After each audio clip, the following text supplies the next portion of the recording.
women are very afraid to scare people off by being too upfront about what you're looking for. Hi, everyone. In today's episode, we have Kristina. She is a New York City dating coach, and she helps millennial women find or manifest healthy relationships without having to spend hours on dating apps. Thank you so much, Kristina, for hopping on today. Thanks for having me. Yes. And I guess you could just tell us a little bit about yourself and how you got into the dating coaching world before we go ahead and start the questions. Sure. So I actually started this journey almost 3 years ago as a blog called Can't Get a Text Back. I was single at the time and I just met my now boyfriend, and I didn't think it was going to turn into anything serious, but I'd always been the advice giver when it came to dating and relationships. And one of my friends was having an argument with her boyfriend, and I gave her pretty much a script on what to say back. And she was like, wow, you're really good at this. And I said, I know, I'm pretty good for someone who can't get a text back. And I was like, oh, that's a good name. I knew that I wanted to do something creatively like blogging. And, I ended up actually being in a relationship with this guy that I met at the time, who's now my boyfriend. And I started a blog. And then in late last year, I was having so many people reach out with questions, and I decided to make it official and become a coach. So that's pretty much where I'm at now. And yeah, I mean, my biggest thing right now is how to manifest a healthy relationship, because I do feel like a lot of advice out there is very reactive and very like on defense, rather than what you could just be doing proactively every day to manifest the right people into your life. So I specialize in that, and I don't love dating apps. Interesting, because I Yeah. always tell my friends, right? And we'll get into why you don't really like them, but I always tell my friends that just go on the dating apps. I know people that have met their now husbands. Like I feel like it could be a good option, especially during COVID where nothing was open, right? So Mhm. only online was really I guess the norm. At now things are opening up, right? But Mhm. I guess yeah, I would love to hear why you're not into the dating apps. And talking about manifestation, as you mentioned, that's my first question. How do you use the law of attraction to attract the man of your dreams? So I'll make this pretty concise for you, only Okay. because I don't have all day to talk about it. Then if your subscribers want, I have it's a free resource. It's a workbook. It's completely free, and it's called How to Manifest Your Dream Guy ASAP. Okay. So it's a little more detailed than that, but the key components are really get very clear about what you're looking for. So a lot of people will say, I want to find a partner, I want to find a guy, I want to find the love of my life, but they don't really know who exactly they want that person to be, like the nitty gritty details. A lot of people have their type, but when you dive deeper, and even with my one-on-one clients, you dive deeper and you find out their type is just like a guy who has tattoos. Like there's so much more depth to that, and just knowing what you really, really want. You can't have what you want if you don't have a clear idea. Obviously there's room for change and stuff, but you want to know who that person is to their core. The next thing would really just be believing that you can have it. If you don't believe that you can have something, and this is anything, and these are really principles for any area of your life, but if you don't believe that you are worthy of love in a healthy relationship, then you're not going to find it. And if that means faking it till you make it, then do that. If that means, this is different for everybody. Like some people like affirmations, some people like to meditate, some people like a vision board. I feel silly doing affirmations, but there are people who like to do it. So if you need to lie to yourself in the mirror every day and say, I am worthy of love, I have this healthy relationship, that is what you need to do. You need to get yourself to a place where you believe it, because everybody deserves love at the end of the day. And then one of the last things I'll say is, and this is so important, is not to be desperate about it, and don't hold on for dear life to what you want. So if that means saying no, because if somebody asks you on a date and you're not feeling great about it, and you know that it's not something you want to do, don't say yes because Aunt Susie told you that you should go on dates with whoever asks you, and give everyone a chance. Don't be desperate. Don't just hold on to things. Don't get frustrated or discouraged if it doesn't work out for you. So it's get clear about what you want, believe that you can have it, and then just let it go. Yeah, I like that. Like the concept of letting go. I'm always a firm believer in like let go and let God, right? Mhm. Like obviously you do have to put in the work and you do have to be open, but at the same time, you can't be desperate because that's when sometimes you can fall into settling and it may not be the person that you wanted or you had the ideal in mind. Yes. So when it comes to important dating rules and tips, what are some of those things that you're like, this is a must? So the biggest thing, and I think that especially women,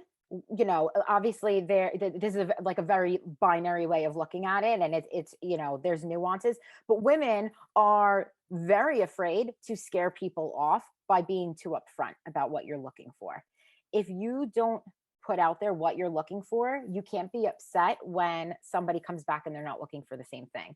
So when I say that I don't like dating apps, and I joke around that I'm anti-dating app, obvious it's a necessary evil in the world that we're living in to have dating apps, and we can touch on that more if you'd like to. But even in your dating profile, to say you can say that you're looking for a serious relationship. You don't have to be negative about it and say, don't swipe right if you're looking to hook up. You don't have to be negative. Just say, looking for a serious relationship. When you're on a first date, you can ask whoever you're on the date with, and you can say, what is your, like, what's your goal for dating? Like, why are you dating right now? And if that goal doesn't align, then let it go. And don't be afraid for somebody to get scared off and walk away. That's great. Let the wrong people walk away. So let people know what you're looking for. And if they're not, cut it off. It's okay. Like if it doesn't align, let it go. Don't fall in love with a good first date. It means nothing. A good first date means nothing. It just means that you had a good first date, and hopefully you'll have a second date. But what happens if it is, especially if you've had a hard time dating, then you finally have a good first date. You plan your wedding in your head as soon as you get home. You go on Pinterest, you start picking out your decor, the wedding invitations. Like, don't do that. You're allowed to be happy that you had a good first date, but don't fall in love with that potential, because then you'll start creating stories in your head about somebody that you don't really know yet. So just try to stay as objective as possible, and you should really wait to get physical. So there are nuances. As you know, if you've ever listened to a podcast I've been on or anything, you will know that I met my boyfriend as a one night stand. I literally thought that I met this guy and it was just going to be fun. So there are nuances, but I wasn't really looking. I really, when I say let it go, I really like let it go. I was like, it's fine, it's whatever. And I met this guy and I thought it was going to be a one-time thing. So things like that happen, but you need to live your life by, like, you're the rule, not the exception. Sometimes you can be the exception, but don't live that way. You need to just limit that physical interaction, because chemically we think that we're in love with somebody once you sleep with them too soon or even kiss them too soon. So if you can just really hold back and make sure that you've created this deep emotional connection with someone before getting physical, that's going to be key. Well, I like that because I have two follow-up questions. How Sure. soon is too soon to say what you're looking for? And then how soon is too soon to sleep with someone? There's no too soon to say what you're looking for. Say it right away. Say it on the first date. That is first date conversation. And some things are relative to age and where you are at in your life. I think that when you're in college or in your early 20s, there is more of a chance where something casual will turn into something serious. But if you're looking for something serious, just say, I'm looking for something serious. Okay. And then as far as like getting physical, it really depends, because there are nuances, and I don't love giving black and white advice. So sometimes this is where, you know why I like to coach people one on one, just because sometimes this is really based on your patterns in the past, what the physical side of your life has been like thus far. But you can never go wrong with 3 months. and Okay. and that could even, some people even say for kissing. I wouldn't necessarily say for kissing, but I would say you, as long or as early as 3 months, because somebody can only, like, fake their personality and, like, fake how they feel for so long. And 90 days is really like a Rule good of thumb. idea. Yeah, even if you're hanging out with somebody every single day, and especially if it is, a traditional, like, guy and girl relationship, a guy, all they see is that physical relationship, right? They Yeah. want to get to that end goal. So sometimes they'll do and say things that they don't mean to Yeah, get just there. get what they want. Yeah. So, but it's more important to just evaluate your own patterns in your own life and what you've done and how that has affected your judgment in the past. Okay. Yeah. No, and I like that because, yeah, like you said, it's subjective and everyone has different experiences. Based off that, you'll make your decision as to when you feel like it's right. And when Mhm. it comes to men saying or doing whatever they need to get where they want, what are some dating red flags that Okay. people need to watch out for, right? So their actions don't align with their words. So he says he's going to text you, he does. That's great. If he says he's going to text you and he doesn't, that's not great. If if they say that their morals are whatever, and then they do the opposite. So really, just their actions don't align with their words. Negative ex girlfriend or boyfriend talk, red flag. Especially if it's negative. You can bring up a past relationship. You don't want to go overboard, but you can bring up something about a past relationship. But if it's negative right off the bat, it's not needed information, and that's a red flag. Talking about your future very early on in the relationship. So while women can, like, we'll talk about I'm sorry, we'll talk about the future that could scare someone off. If men do it, women think they're in love with me, again, going on Pinterest and planning the wedding.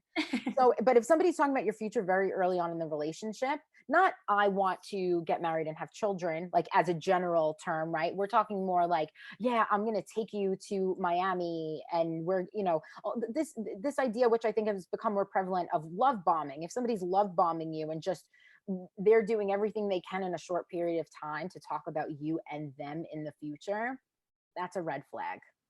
And then the company they keep. If you're dating somebody and you don't like their friends, that is a really bad sign. Well, what about if you don't like their friends after the fact? Let's say you are already dating and you don't like, I mean, not necessarily like them, but you're indifferent about them. I guess that's not sort of a deal breaker because technically you're dealing with them, not necessarily their friends. So it's really, you want to think of it this way: birds of a feather flock together. If let's say you're dating a guy and his friends are, they're going out to the club every night, and they're, picking up girls, and their friends are cheating on their girlfriends or wives or whatever.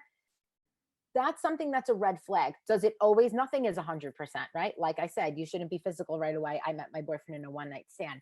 Nothing is 100%, but it's something you want to keep your eye on. I find that this happens a lot. If you're with somebody and their friends are, you know, if you don't agree with them morally, it makes you wonder, why do they continue to be friends with people whose morals don't align with theirs?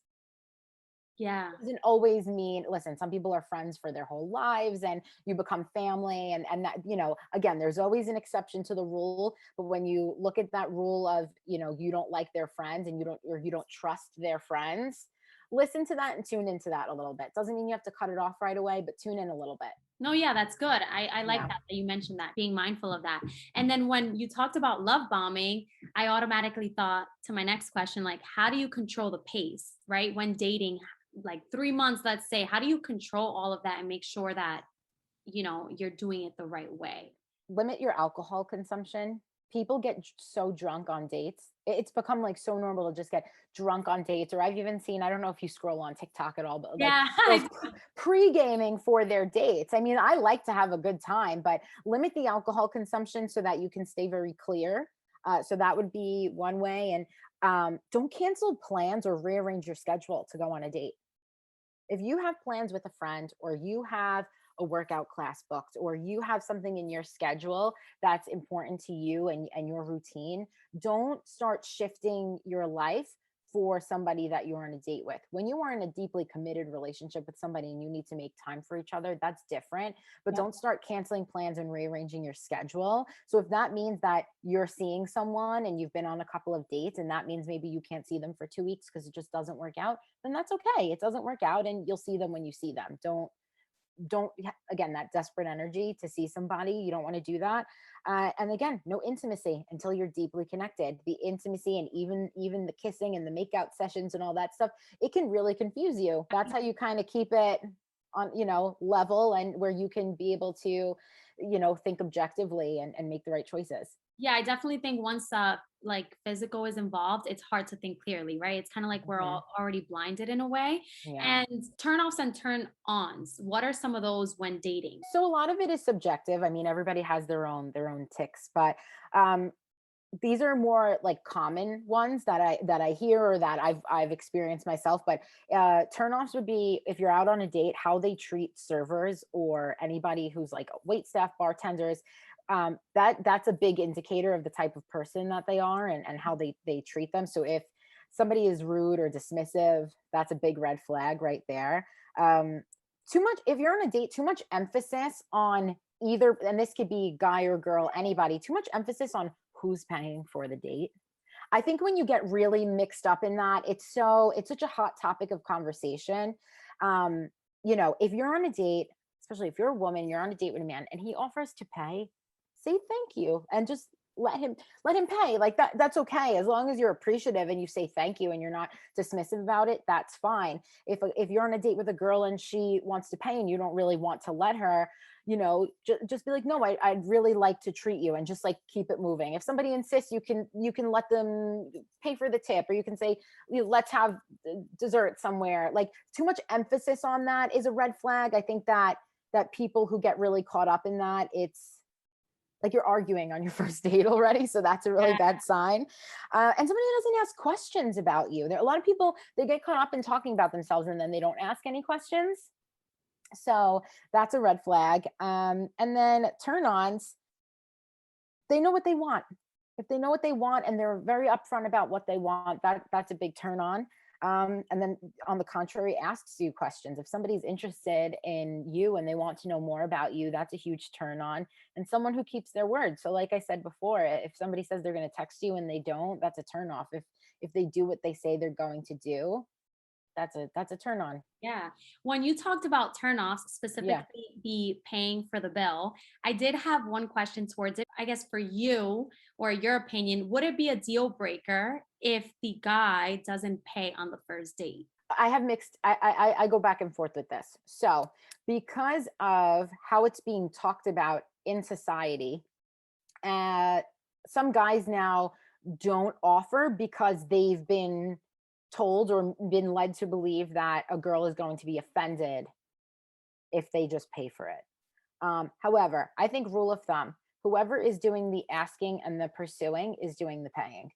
You know, um, if somebody asks you on a date, the expectation is that they're going to pay for you. Personally, I would be turned off if I went on a date with a guy and he didn't pay. I would, or offer to pay. I would be turned off by Okay. that. If you go back to its evolution, caveman days, the hunters and gatherers, it's like, of course, we've evolved and things are different. However, that hunter and provider mindset in a man, a lot of the time is still there. So they enjoy treating you and taking care of you and putting that investment of a dinner, a drink, a cup of coffee into the possibility of a relationship. So it's all personal preference. I'm not saying you should or shouldn't be turned on or turned off by that, because there is also a lot of conflicting conversation out there. And then I've seen guys get confused and they're like, I really want to pay, and then, but they're being told, I could pay for myself. There's no question about it. I think that if a guy takes you on a date, he offers to pay, it doesn't mean that he doesn't think that you can pay. It's because he asked you on a date, so he wants to treat you. I've heard of men say some you guys want tradition in some aspects and then you don't want tradition in other aspects. So traditionally the man would pay, but if traditionally you're not, let's say, doing or into doing house stuff, then traditionally I don't have to pay, like that sort of I guess conflict. Yeah, there's so much talk about this now, and you get into like a slippery slope because everybody has their opinions, and people get offended by things that have nothing to do with them. In a way, it's like, if that doesn't work for you, then like don't do it. Like I know there, I don't personally know, but there are people who they go on a date, they split the bill, they end up in happy relationships, they have unconventional marriages, they're fine. If it doesn't sit well with you, then don't do it. But there's still ways. Okay, a man, for example, I work, I'm very I'm career driven. However, I don't lead with that with my personality when it comes to my boyfriend and I, right? So he paid on many of the first few dates, not just the first one. He was courting me, he was taking me out on dates, and I was saying thank you. However, I then cooked him a meal, and I didn't know how to cook to save my life, but I did some, and and that was like, he appreciated that. I mean, around the house, it's like I'm not taking out the garbage. Like I don't care that I work and I contribute to the bills. I will not take out that Yeah. garbage ever. I'd rather let it sit for a week than take it out. So there, either way, you're gonna find the balance in your relationship. And again, that first date, it's just a first date. It's okay. If they want to pay for you, let them pay. Most of all, don't go in your pocket and take out your wallet and then be offended if they let you pay. If Yes. you want to, if you want to Yes. offer, then offer. And if they take you up on it, then don't be upset that they took you up on it. If you don't mean it, don't offer. Yes. Yes. Say what you say what you mean. I like that. Yeah, just And say what now, you mean. yeah. And now, to end this, how can people find you? And if you want to talk a little bit about your process of working with you one on one, in case some people are interested, let us know. And I'll also put everything in the description box below. Okay, so the easiest place would be either on Instagram or TikTok. The handle is the same, can't get a text back. So you can just find me there, as well as the links in my bio will let you know how to work with me. I do offer a few different options of working with me. I would say if you feel that you need a dating coach for any reason, and I know that it's like this, I mean, it's becoming like a more popular thing where people have coaches for any aspect of their life. But if you would be willing to, go and have somebody be your personal trainer and get you into shape, like your love life is just as important, in my opinion. If it's something that you're considering, I do 20-minute free discovery calls where we can just have a chat. We can figure out where you're at in your love life and what I can provide for you. I do laser focused 1 hour phone calls. And that's a paid service. We would set up a call. Let's say it could be you're in a relationship, you're in the early stages of a relationship, you can't figure out why you're getting ghosted all the time, and it's just 1 hour. And usually the way that works is I'll ask you some questions, you'll let me know the story, what's going on, and I'll give you some advice in the phone call. But I'll usually mostly follow up with like an email and a game plan for you. Got it. I do 4-week programs. And then the next thing that I'm really trying to do is I'm just trying to gauge interest in doing a 4-week program where it's a group program for 5 to 10 women. And it's at a highly discounted rate. So I'm gauging interest for that. And you can always just DM me on Instagram if that's something you're interested in. Okay, great. Yeah. And again, I'll put all of the details for your handle in the description box below. That way, anyone that wants to reach out to you, they'll know they can email or just DM you. And yeah, I'm so excited that you came on and that you gave us so many gems about the dating world, right? Because I feel like a lot of people are dating and Yes. you need some sort of guidance. So thank you guys so much for watching and thank you for coming on. I appreciate it. Of course, it was lots of fun. Yes, have a good one. Thank you.